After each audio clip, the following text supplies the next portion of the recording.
I'm Gary Cully, I'm from Naas, County Kildare, and I'm a professional boxer.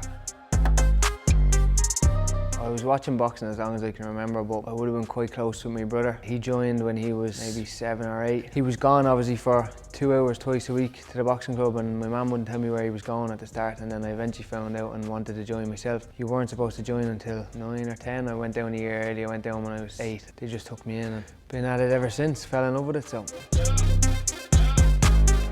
I'm in here twice a day, 6 days a week. Like, boxing is my whole life, so when I'm not here, when I'm not getting a massage, I'm at home, I'm thinking about boxing, or I'm reading about boxing, or I'm studying boxing, so.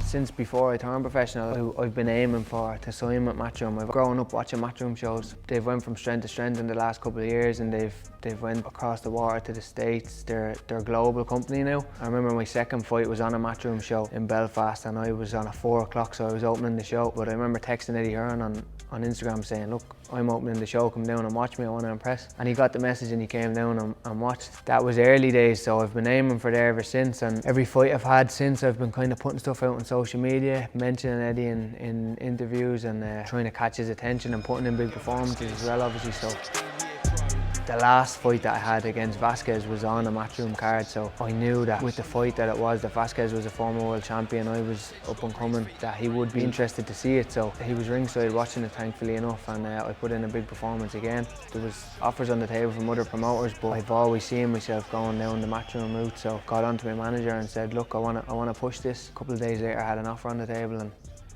now we're here. I'm fighting October 29th on a big card. So.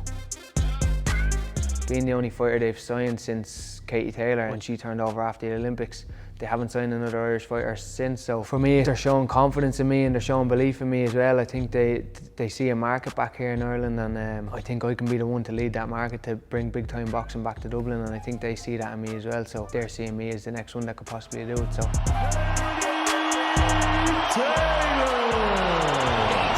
Arguably the most influential woman in boxing history.